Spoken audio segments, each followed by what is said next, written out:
Hello viewers, I am Kalpana. After completing industrial preparation methods, I am going to take here chemical properties of ammonia. पिछले videos में हमने laboratory preparation method, उसके बाद Haber process complete किया। इसके बाद आता है हमको देखना है फाउंटेन एक्सपेरिमेंट। फाउंटेन एक्सपेरिमेंट को यहाँ पे हम शॉर्ट पे समझ लेंगे। उसके बाद स्टार्ट करना है हमें केमिकल प्रॉपर्टी ऑफ अमोनिया। तो फाउंटेन एक्सपेरिमेंट देख लेते हैं। फाउंटेन एक्सपेरिमेंट में हम क्या करते हैं, एक राउंड बॉटम फ्लास्क लगाया और इसको हमने इस क्लैंप पे सेट किया। ये हो गया एक स्टैंड पे हमने सेट किया। इसके बाद हमने यहाँ पे लगा दिया ड्रॉपर और यहाँ पे एक लॉन्ग कैपिलरी यहाँ पे एडजस्ट किया, जो कि हमारे यहाँ पे कंटेनर पे रखा हुआ है लिटमस सॉल्यूशन।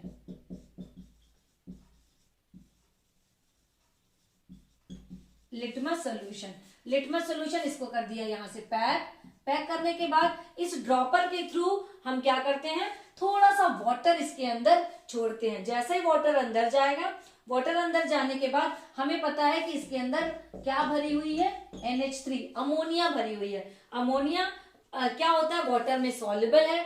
जैसे ही वाटर में सॉल्युबल होगा तो यहाँ पे एक प्रेशर क्रिएट होता है। थ्रू दिस प्रेशर ये कैपिलरी जो है हमारा लिटमस सॉल्यूशन को ऊपर ले जाती है और ये लिटमस सॉल्यूशन हमारा होता है लेड litmus solution. Red litmus solution जब ये ऊपर सक होकर के जाएगा तो ये किस में चेंज होगा, ब्लू सॉल्यूशन में। ये ब्लू कलर का फाउंटेन हमको यहाँ पे मिलेगा, blue fountain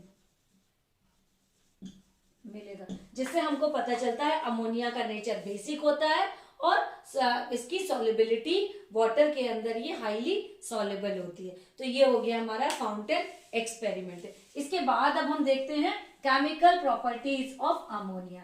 chemical property of ammonia में स्टार्ट करेंगे हम थर्मल डिकम्पोजिशन या थर्मल डिसोसिएशन। तो पहले चीज अपन देखते हैं chemical properties of NH3। Ammonia की हम देखते हैं केमिकल प्रॉपर्टी। तो पहली केमिकल प्रॉपर्टी यहाँ पे अपन देखते हैं थर्मल डिसोसिएशन। थर्मल डिसोसिएशन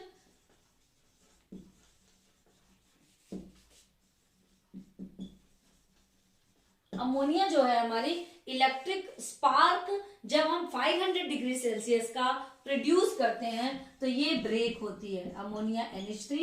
ये हम जब हम इसको अमोनिया को 500 डिग्री सेल्सियस का देंगे तो ये हमको बनेगी N2 plus 3H2, N2 plus 3H2 thermal dissociation. इसके बाद अपन देखते हैं कंबर्जन।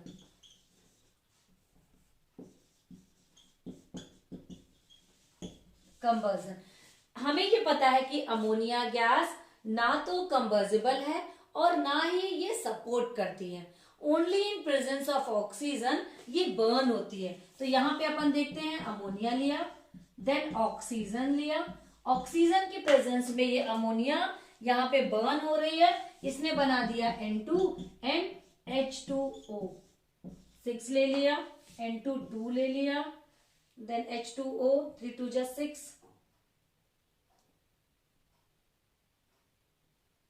इसको कर दिया हमने 2, ये 2N2 and 4 3 जा, okay complete. Then oxygen 6 3, yes, हाँ ये हो गई हमारी बैलेंस इक्वेशन। कंबर्जन ये हो गया हमारा नॉर्मल कंबर्जन। एक तरीके का कंबर्जन और यहाँ पे होता है कैटालिटिक कंबर्जन। तो कैटालिटिक कंबर्जन में ये कैटलिस्ट की प्रेजेंस में बर्न होती है। कैटलिस्ट के प्रेजेंस में यहाँ पे अगर हम इसको बर्न करेंगे तो यहाँ पे देखेंगे कि क्या फॉर्म होता है। यहाँ पे हम कैटलिस्ट क्या लेंगे, ये फॉर्म आती भी है ये रिएक्शन कैटालिटिक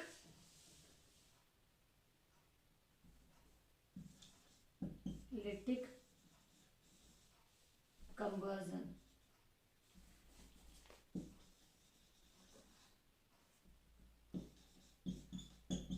कैटालिटिक कंबर्जन, कैटालिटिक कंबर्जन में हमने ले लिया अमोनिया NH3O2। बस ये है किसकी प्रेजेंस में, हमने किया प्लैटिनम की प्रेजेंस में। इसको हम बर्न करते हैं। इन प्रेजेंस ऑफ प्लैटिनम ये क्या बनाएगी, NO 4NO then H2O।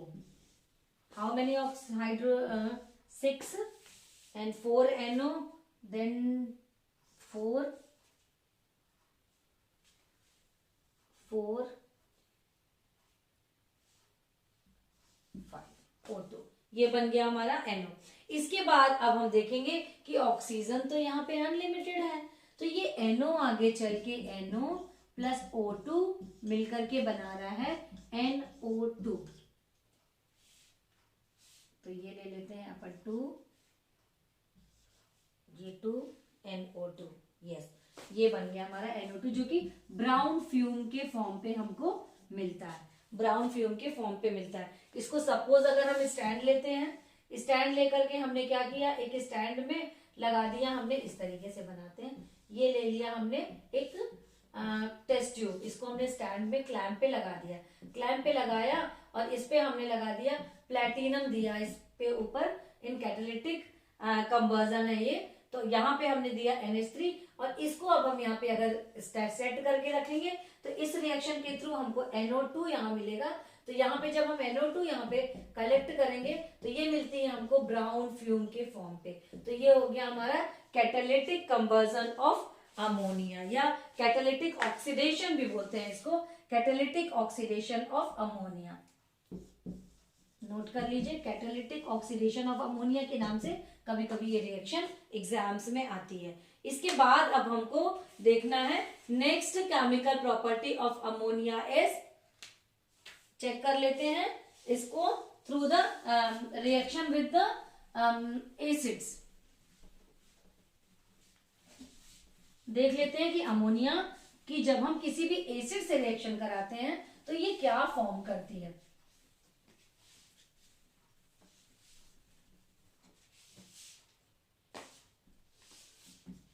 NH3। अब यहाँ पे देखिए, ये जो अमोनिया है हमारी, अमोनिया की किसी भी थ्रू द एसिड से रिएक्शन चेक करते हैं तो अमोनिया तो ऑलरेडी हमारे पास बेसिक नेचर की होती है। जब हम इसकी रिएक्शन किसी भी एसिड से कराते हैं तो जब अमोनिया मींस यहाँ पे बेस और एसिड जब रिएक्ट करेंगे तो हमें क्या मिलेगा, सॉल्ट का फॉर्मेशन होगा। अब यहाँ पे हमको क्या मिल रहा है, NH4Cl, ammonium chloride is a salt. अगर अब यहाँ पे अब हम ले रहे हैं HNO3 और H2SO4, यहाँ पे हमने ले लिया NH3 प्लस HNO3 लिया तो क्या बनेगा NH4NO3 यहाँ पे बनता है। इसके बाद अगर हमने देख लिया NH3 की रिएक्शन किससे करा दी, H2SO4 से, ये भी एक एसिड है। इस एसिड की रिएक्शन अगर हम इससे कराएंगे तो क्या बनेगा NH4 होल ट्वाइस SO4, ये भी एक सॉल्ट है, अमोनियम सल्फेट। अमोनियम सल्फेट पे ये दे दिया 2, देन ये 2, तो ये कितने बने 2 NH3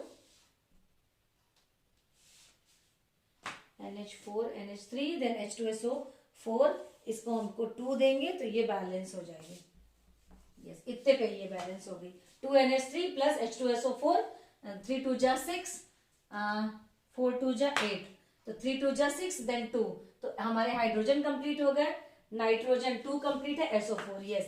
तो ये हो गया थ्रू द एसिड। जब हमारी अमोनिया किसी भी एसिड से रिएक्ट करती है तो वो सॉल्ट का फॉर्मेशन करती है। इसके बाद और हम देख लेते हैं, अगर हम इसका एक्वस सोल्यूशन लेते हैं, इन्हीं एसिड से अगर हम इसकी रिएक्शन कराते हैं aqueous solution of ammonia.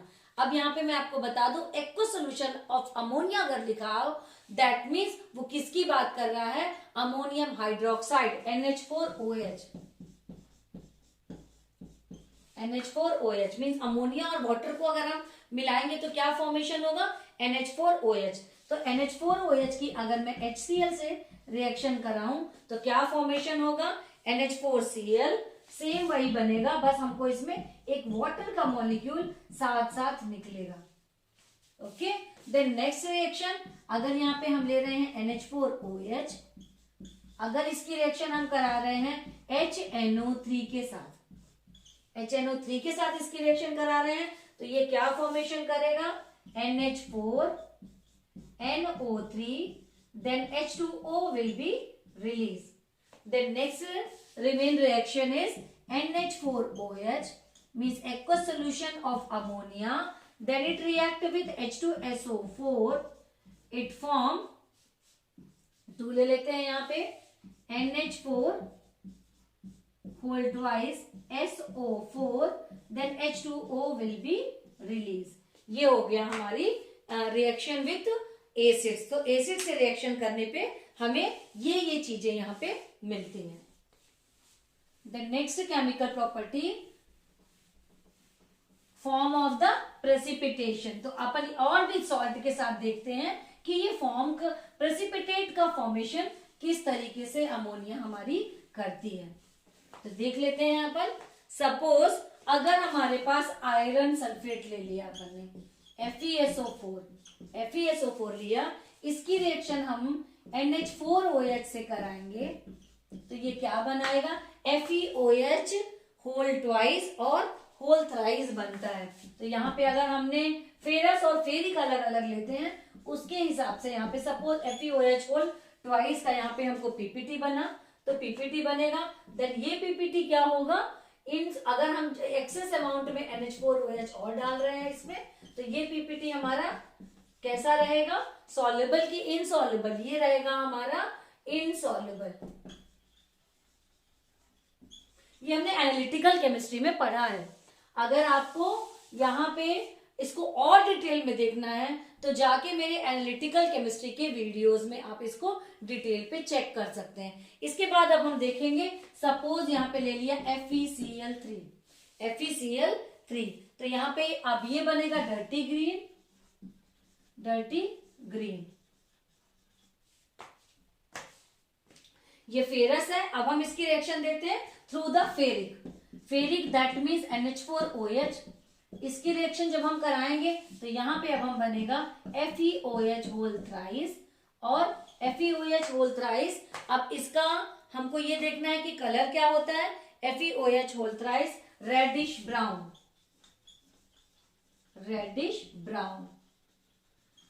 Brown colour का ये पीपीटी का फॉर्मेशन करता है. ये पीपीटी जब हम एक्सेस अमाउंट में NH4OH डालते हैं तो ये क्या रहता है, इनसॉल्युबल. आगे हमने देख लिया ferrous, then ferric chloride, means ferrous sulphate और फेरिक क्लोराइड. तो यहाँ पे फेरस और फेरिक की रिएक्शन, प्रेसिपिटेशन रिएक्शन यहाँ पे हम पढ़ रहे हैं. अब हम देखते हैं लेड नाइट्रेट. सपोज PbNO3 लिया हमने, या NO2 भी ले सकते हैं. PbNO3 जब हमने इसकी रिएक्शन कराई NH4OH के साथ, तो हमको यहाँ पे मिलता है PbOH whole twice. PbOH whole twice हमें किस कलर का मिलता है, व्हाइट प्रेसिपिटेट मिलेगा. व्हाइट प्रेसिपिटेट जो कि NH4OH दे रहे हैं. जब हम एक्सेस अमाउंट में NH4OH डाल रहे हैं, ये सारा हम कैसा दे रहे हैं, एक्सेस. ये भी हम दे रहे हैं एक्सेस. तो ये क्या रहा है, इनसॉल्युबल. अब कुछ ऐसे भी हैं जो हमारा लास्ट में जो प्रेसिपिटेट होता है वो सॉल्युबल होता है. सॉल्युबल क्यों हो रहा है, क्योंकि सॉल्युबल होने पे कुछ ना कुछ वहां पे नया कंपाउंड का फॉर्मेशन करता है. इसीलिए ये पीपीटी यहाँ पे एक्सेस अमाउंट ऑफ NH4OH डालने पे डिसॉल्व हो जाता है. वो कौन कौन से होते हैं उसको हम यहाँ पे चेक कर लेते हैं. जिंक का, कॉपर का और यहाँ पे इसके जो है हमको सॉल्युबल मिलेंगे. पीपीटी जो बनेगा वो सॉल्युबल मिलेगा. इसका हमको जिलेटिनस व्हाइट मिलेगा और इसका हमको क्या मिलेगा, पेल ब्लू कलर का. कॉपर का कैसा होता है, पेल ब्लू प्रेसिपिटेट. यहाँ पे जब हमको प्रेसिपिटेट मिलेगा तो ये होगा जिलेटिनस व्हाइट और ये होगा पेल ब्लू और ये सॉल्युबल होंगे. जब हम NH4OH में डालेंगे इनको in excess amount of NH4OH, so that will be a soluble, PPT will be soluble. तो ये हो गया हमारा precipitation reaction, formation of the precipitate. Then come to the reducing agent. यहाँ पे देखना है कि अमोनिया किस तरीके से एक रिड्यूसिंग एजेंट की तरह वर्क करती है. ये अपन देख लेते हैं कि अमोनिया रिड्यूसिंग एजेंट की तरह किस तरीके से वर्क करती है. तो रिड्यूसिंग एजेंट में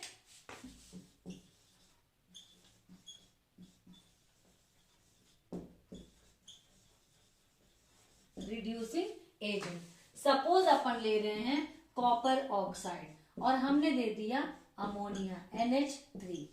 तो यहाँ पे अब देखना है कि ये क्या फॉर्मेशन करती है. बनाएगी copper, then N2, then H2O. 2 लिया, ये 2 हो गया, 2 लिया, N2 बन गया, देन H2O, 3 2 जा 6, then 3H2O. As a reducing agent ammonia क्या कर रही है, रिड्यूसिंग एजेंट की तरह वर्क कर रही है. मीन्स कॉपर ऑक्साइड के ऑक्सीजन को रिमूव कर दे रही है. तो यहाँ पे एज अ रिड्यूसिंग एजेंट. अब यहाँ पे एक और को समझ लेते हैं. सपोज अगर अपन लेते हैं ZNO, PbO, तो अब यहाँ पे क्या होगा, NH3 और NH3 अगर यहाँ पे दिया तो ये क्या फॉर्मेशन करेगी. यहाँ पे फिर से हमको मिलेगा जिंक मिलेगा, यहाँ पे हमको लेड मिलेगा, जिंक देन लेड. यहाँ पे मिल गया N2 देन N2, ये बना दिया हमको H2O then H2O. So balance this 2 then 2, यहाँ पे ले लिया 2 और 3. यहाँ पे हो गया ये reducing agent. Ammonia work as a reducing agent in this type of reaction. अब आगे अपन देखते हैं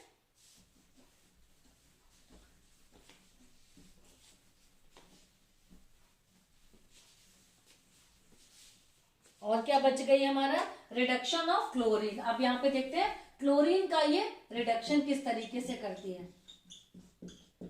रिडक्शन ऑफ क्लोरीन Cl2 दो तरीके से यहाँ पे रिएक्शन को शो करता है. Excess amount of ammonia and excess amount of chlorine.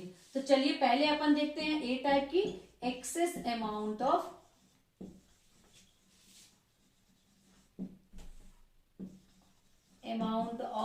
Ammonia.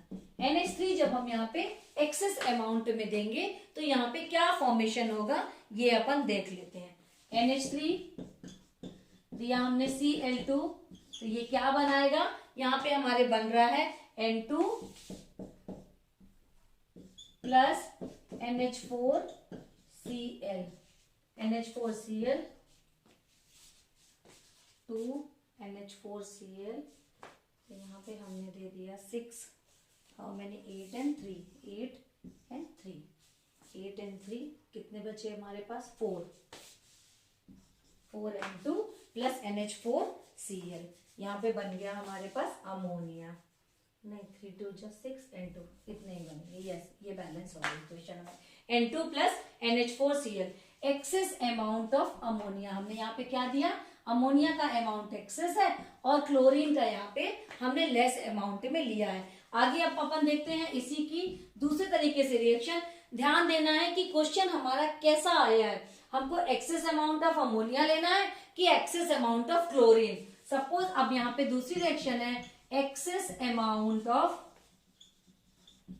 Cl2, excess amount of chlorine अगर हम लेंगे तो क्या होगा, NH3 का रेशियो कम रखना है और क्लोरीन का रेशियो यहाँ पे बढ़ा देना है. सपोज हमने 1 पार्ट अमोनिया लिया, वॉल्यूम रेशियो ऑफ वॉल्यूम अगर हम 1 पार्ट अमोनिया लेते हैं और 3 पार्ट यहाँ पे क्लोरीन लेना है. तो यहाँ पे ध्यान देना है, यहाँ पे फॉर्मेशन होगा NCl3 then NCl3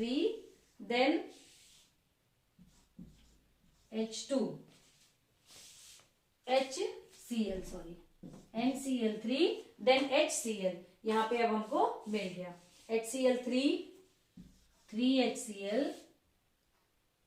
NCl3. Yes, तो यहाँ पे अब हमको ये मिला है और एक हमको 3 molecule of HCl means hydrochloric acid के मिले हैं. Nitrogen trichloride nitrogen try chloride, nitrogen try chloride. ये थी हमारी केमिकल प्रॉपर्टीज ऑफ अमोनिया। अब एक चीज और बच रही है इस चैप्टर से, जो कि हमारे एग्जाम पर्पज से इंपॉर्टेंट है, वो हम देख लेते हैं, टेस्ट ऑफ अमोनिया। अगर अमोनिया कहीं पे है तो हम उसको कैसे चेक करेंगे कि अमोनिया वहां पे प्रेजेंट है। जो ये गैस फॉर्म हो रही है वो अमोनिया है। तो क्या करते हैं यहाँ पे, अगर अमोनिया है हमारे पास तो हम क्या करेंगे, एक ग्लास रॉड को डिप करेंगे इन HCl। यहाँ पे हम हाइड्रोक्लोरिक एसिड पे उसको डिप करेंगे। टेस्ट ऑफ पढ़ क्या रहे हैं हम, अमोनिया NH3। यहाँ पे हमने NH3 ले लिया। NH3 को हमने क्या किया, ग्लास रॉड डिप करी किसमें, HCl पे। जब हम इस अमोनिया के पास लाएंगे तो हमको मिलेगी white dense fume, white dense fume of NH4Cl। तब हमें ये पता चलेगा कि ये जो गैस है ये हमारी वाकई में अमोनिया है। इसको हम नेस्लर रिएजेंट से भी चेक करते हैं। नेस्लर रिएजेंट, जब अमोनिया का कंपाउंड या अमोनिया है तो उसमें हमने डाल दिया नेस्लर्स रिएजेंट, तो ये क्या बनाता है, ब्राउन कलर फॉर्म करता है। यहाँ पे हमको मिलेगा ब्राउन कलर, हमको मिलेगा, जिससे हमको पता चलेगा कि यहाँ पे अमोनिया प्रेजेंट है। तो ये हुई हमारी टेस्ट ऑफ अमोनिया। अगर आपको मेरे वीडियोस अच्छे लग रहे हैं तो प्लीज लाइक करिए, सब्सक्राइब करिए और अपने फ्रेंड्स के बीच में शेयर करिए और बेल आइकन को दबा के रखिए, जिससे आने वाले वीडियोस के नोटिफिकेशन आपको फटाफट मिलते रहें। तो पढ़ते रहिए, फिर मिलते हैं नेक्स्ट वीडियो में। नेक्स्ट वीडियो में हम लेने वाले हैं नाइट्रिक एसिड। तो स्टार्ट करते हैं नाइट्रिक एसिड्स। Thank you.